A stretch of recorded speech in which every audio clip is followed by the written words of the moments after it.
어떻게 북한이라는 나라가 세계 최첨단 조기 공보기를 만드느냐. 누가 도와주지 않으면 못 만들거든요. 네. 그럼 누가 도와줬을까? 북한 정권에게 최대 위협은 우리가 아니고 미국이 아니고 중국이에요. 그러니까 김정은의 꿈은 외교는 지금 신냉전 외교처럼 보이지만 사실 숨은 그림은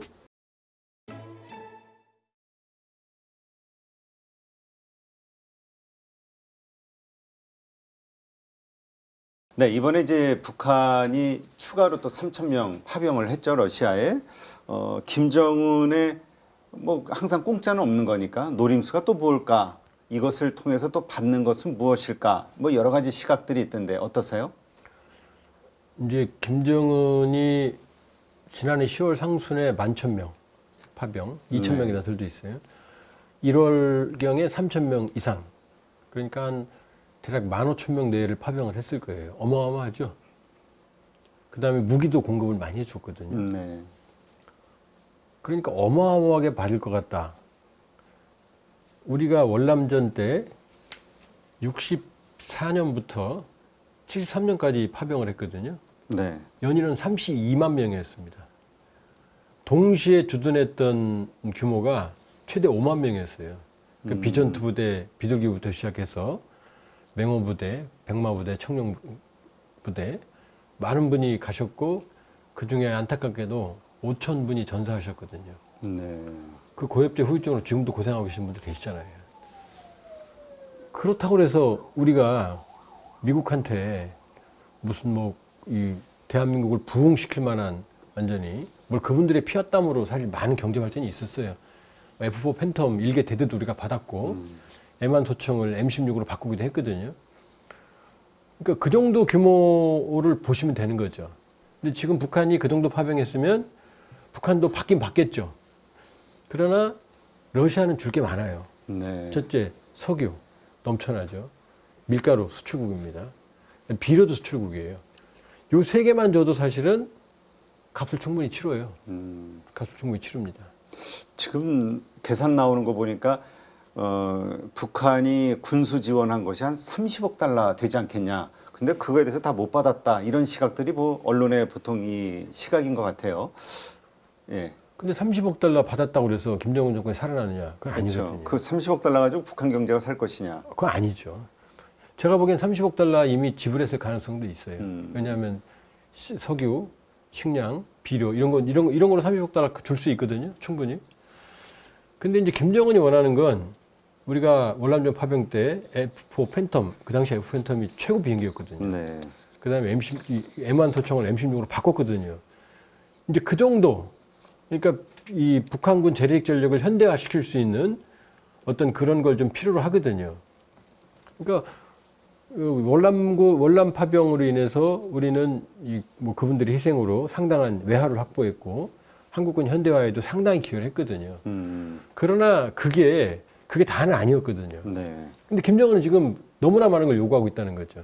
15,000명 파병의 경제적 대가, 그 다음에 지금 핵추진 잠수함 공개했잖아요. 제조하는 그렇죠. 거. 그 다음에 정찰위성 지금 쏜다고 못 쏘는 거. 그 다음에 ICBM 핵심 기술. 뭐 이런 것들이거든요. 근데 러시아 입장에서는 사실은 국가 전략 기술에 해당되는 거를 이전한 사례가 없고 러시아가 중국한테도 그런 기술을 안 줬어요. 네. 그 상대가 엄청 큰데도. 그럼요. 미국도 우리한테 전투기 기술 안 줘요. 우리가 그냥 코피 터져가면서 KF-21 만들었거든요. 그분들한테 박수 쳐줘야 돼요. 우리가 KF-21 만들 때 A사 레이디아를 포함한 4대 기술을 미국 줄 줄 알고 요구했더니 미국이 단칼에 거절했거든요. 우리 안 돼 그랬거든요. 네. 그때 좌절하는 줄 알았어요. 우리 기술자 과학자들이 전문가들이 만들어냈어요. 하늘에 떠다니는 거 대단한 일입니다. 그러면 러시아가 그런 기술은 안 주죠. 네. 그러나 김정은은 받고 싶을 거다. 그러나 아무것도 안 줬냐? 준 것 같아요, 뭔가. 왜냐? 이번에 평양의 순안공항에 보면 조기 경보 통제기라는 게 있어요. 그러게 요새 막 부각이 되던데. 예, 긴 접시단 거 있죠? 네. 그거를 원래 러시아가 일류신 76이라고 하는 수송기를 에다가 레이돔이라고 하는 접시죠. 쉽게 말하면. 접시 안테나. 이거를 달고 하늘을 다니면 레이더는 산에 막히면 뒤를 못 보거든요. 근데 하늘에서 보면 다 내려 보이잖아요. 그렇죠. 그러니까 탐지 범위가 어마어마하게 넓어져요. 우리도 있어요. PSI라고. 미제입니다. 근데 우리도 그거 못 만들어요. 어. 세계 최고의 기계, 전자, 정밀 기술이 있는 대한민국도 조기공부 통제기 못 만들어요. 미국에 수입했거든요. 4대 수입해서 운영을 하고 있어요. 근데 4대 더 도입할 거예요. 네. 항상 떠 있어야 되니까. 근데 북한이 갑자기 순환공항에 있는 일루신 76 수십 년 된 그 수송기를 뚝딱거리더니 레이더를 달았어요. 그리고 김정은이 그 안에 들어가서 이렇게 보고 있는 거예요. 그럼 황당하죠. 좀 말도 안 되는 거거든요. 어떻게 북한이라는 나라가 세계 최첨단 조기 공보기를 만드느냐 했을 땐 누가 도와주지 않으면 못 만들거든요. 네. 그럼 누가 도와줬을까? 러시아밖에 없는 거죠. 왜냐하면 러시아가 똑같이 일루신 76을 개조한 A50이라고 하는 조기경보 통제기를 운영을 하거든요. 근데 A50이라는 조기경보 통제기가 그럼 탁월하냐?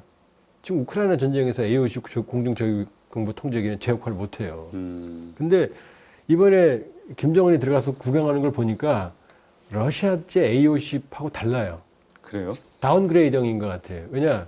러시아제 업그레이드가 아니라 예, 다운그레이드 원래 그럽니다. 원래 첨단 무기를 수출할 때는 이번에 트럼프 대통령이 그랬잖아요.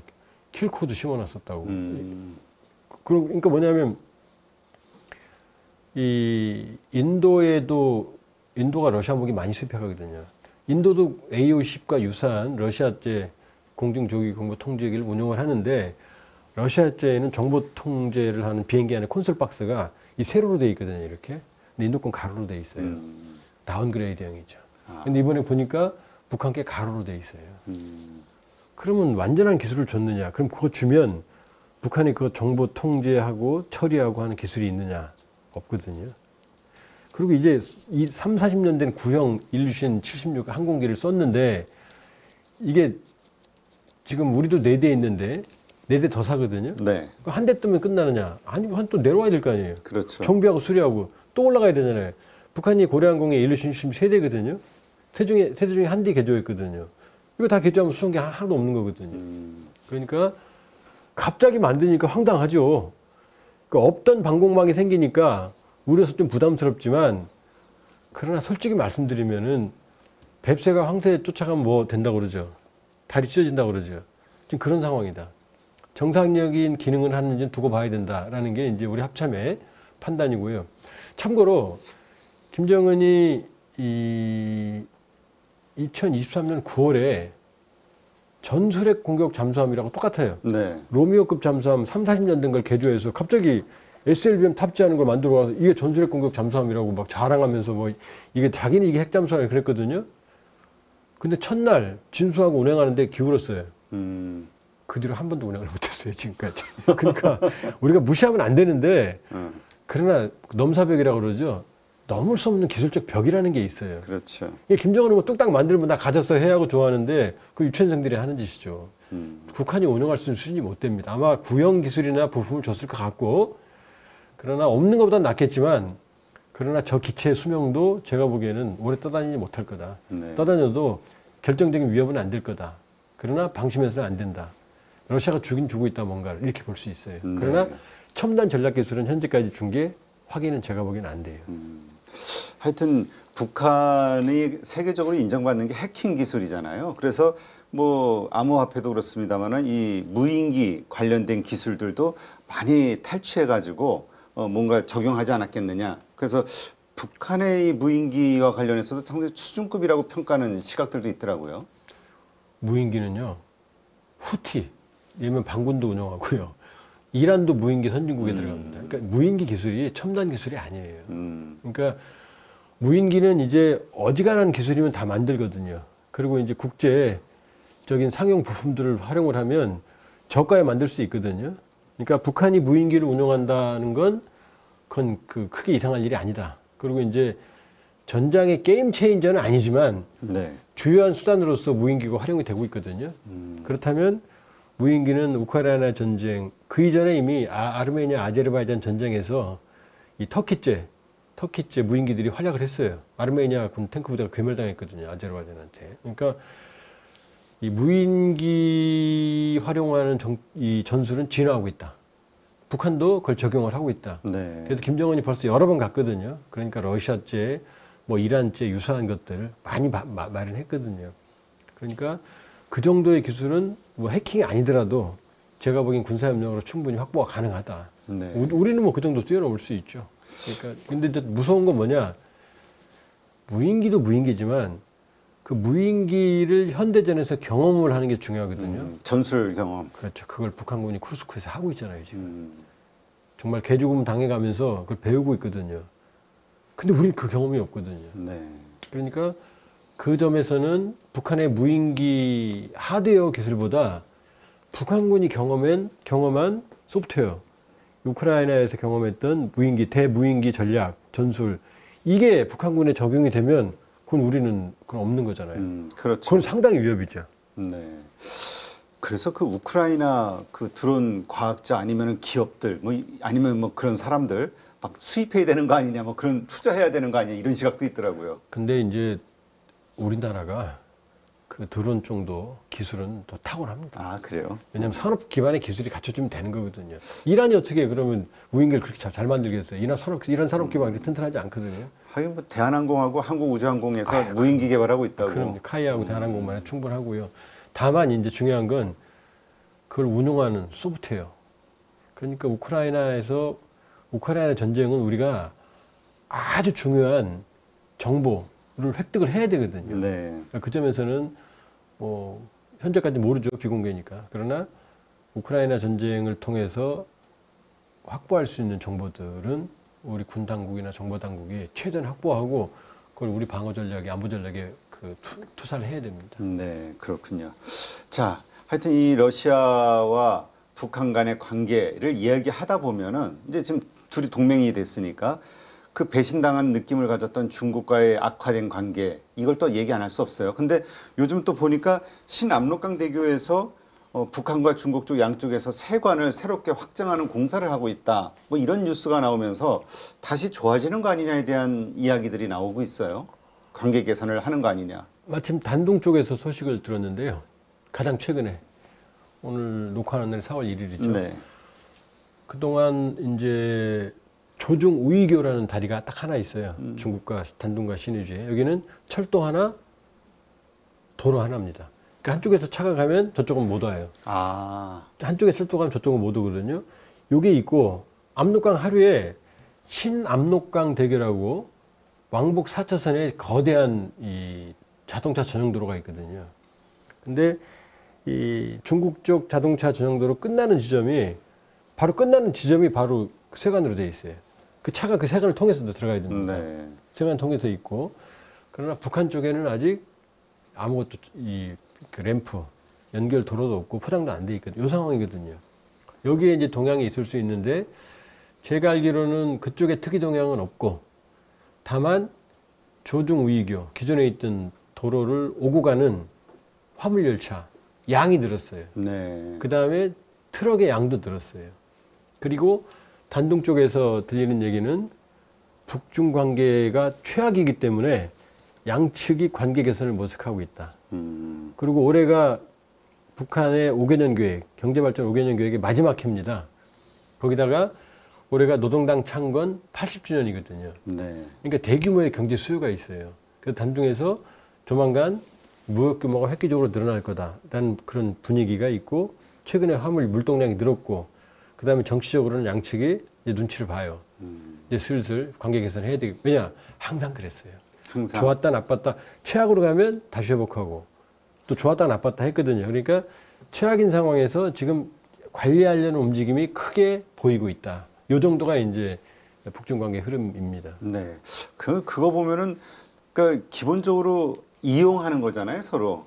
이용하는 관계다 보니까 그 없는 것 같아요. 우리는 뭐 소위 그 6.25 때도 그 중국은 엄청난 파병을 했었고 해가지고 혈맹이라는 어떤 그런 느낌이 있는데 아주 가까운 그게 아닌 참 그들의 관계도 참 묘하다는 느낌이 들어요. 북중. 우리가 이제 그 중공군 개인만 알잖아요. 근데 동북전쟁이라고 있어요. 김일성은 1945년 9월에 북한에 와서 이제 권력을 장악하잖아요. 근데 중국은 1949년에 건국을 하거든요. 그러니까 김일성은 북한을 지배하는 시기에 마오쩌둥은 산속에서 게릴라로 도망다니고 있었거든요. 네. 이때 동북지방에 북한과 연한 동북지방에서 장제스 군대와 마오쩌둥 군대가 전투를 할 때 김일성이 마오쩌둥을 어마어마하게 도와줍니다. 아, 소총을 그때 무려 2만 정을 무료로 지원해주고요. 마오쩌둥 군대 게릴라들, 이 부상을 입은 사람들을 데려다가 치료해서 가족도 돌봐주고 다시 전선으로 내보내줘요. 그러니까 김일성, 김정일까지는 중국에 대해서 내가 없었으면, 김일성이 없었으면, 내가 없었으면 마오쩌둥은 존재다 이렇게 생각을 해요. 아, 그러니까 항상 중국 가면 융숭한 대접을 받았고, 그리고 중국이 지원해주면 당연히 내가 받을 거 받는 거야 이렇게 생각을 했어요. 네. 그러니까 뭐 우리가 중국이 도와주는데 북한이 왜 감사하지 않느냐, 그 사람들 머릿속엔 그게 있어요. 마오쩌둥을 내가 도와줬고 내가 도와주지 않았으면 중국은 없어. 이게 김일성 머리에 들어있는 거예요. 그러니까 중공군 들어가만 생각하지만 김일성은 그 이전에 내가 도와줬어 이게 있는 거죠. 그리고 또 하나는 김정은은 집권하면서 제일 먼저 한 일이 친중파들을 모두 제거하는 거였어요. 친중파의 거두였던 장성택, 네.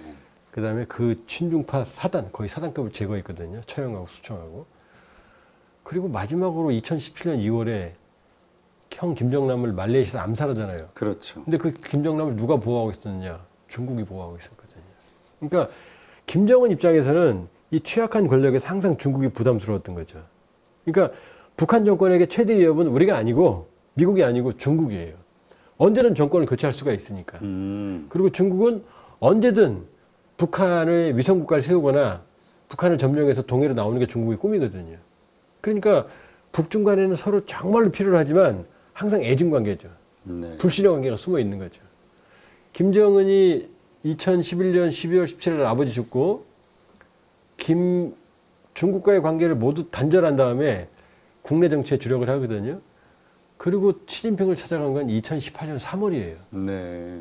한참 거의 뭐 10여 년 가까이 지날 정도 10여 년은 아니 18년 지나고 나서 가서 친중파 다 제거한 다음에 나 좀 만나줄까? 이렇게 만나거든요. 시진핑 심정이 어떻겠어요?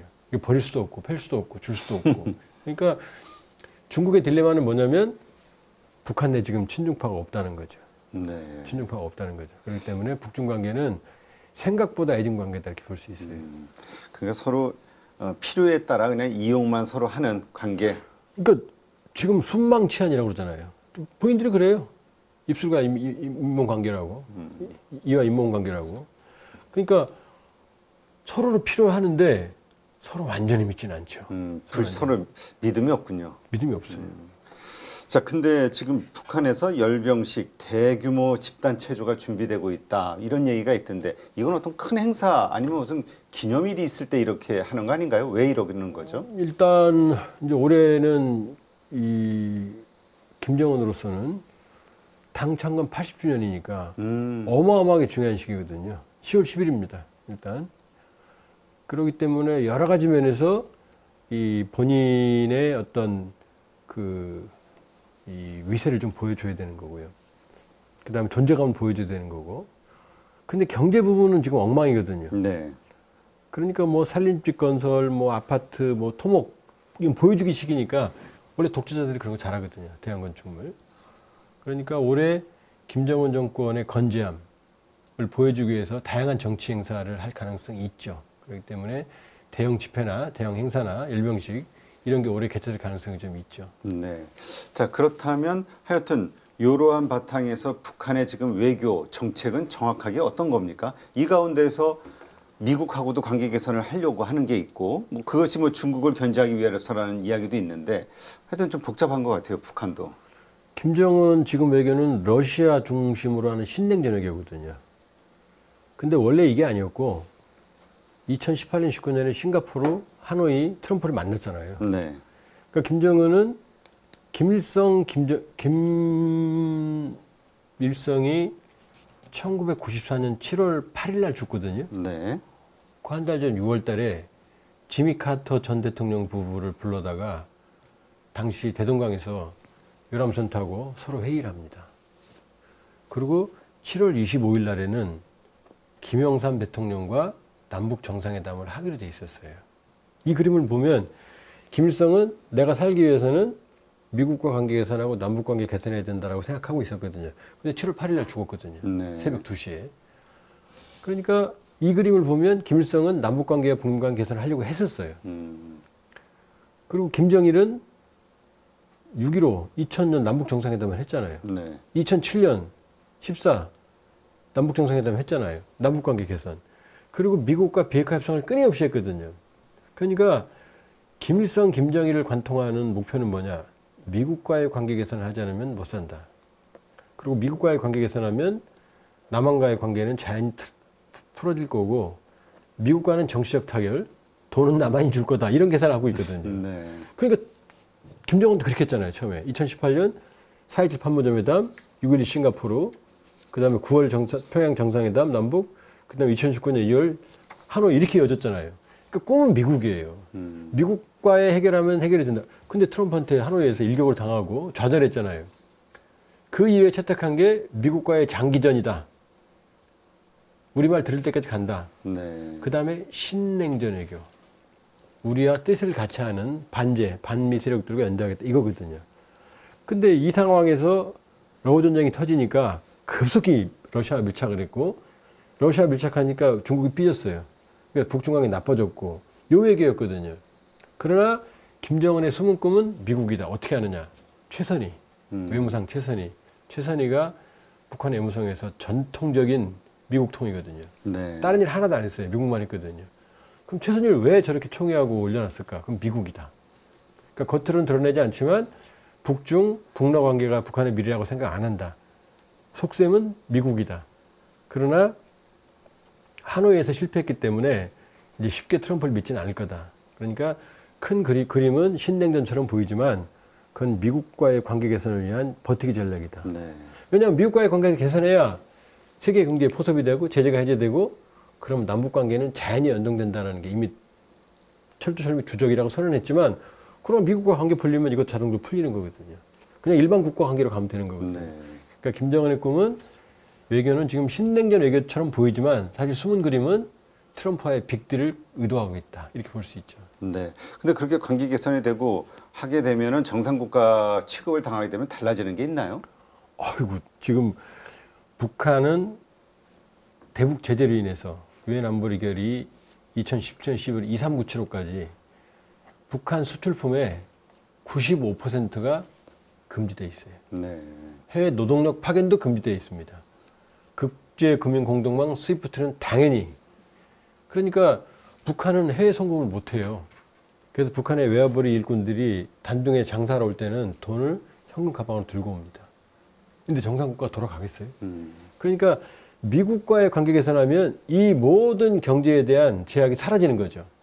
그리고 세계 경제에 포섭이 될 수 있고 차관을 받아들일 수 있고 외자를 받아들일 수 있고 노동력을 파견할 수 있고 북한 경제가 이제 날개를 달게 되는 거죠. 그러면 중국의 개혁개방 초기처럼 급속한 이제 수출 산업을 통해서 이제 경제를 육성시킬 수 있는 거고 그걸 위해서 김정은 등 집권 초기에 경제개발구라는 스페셜 이코노믹 존을 수십 개를 만들어 놨었거든요. 네. 제재니까 뭐 안 되는 거죠.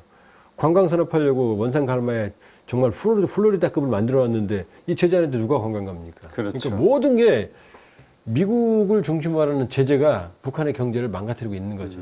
이게 해제가 되지 않으면 북러 관계, 북중 관계 회복해봐야 아무런 의미가 없는 거죠. 네, 알겠습니다.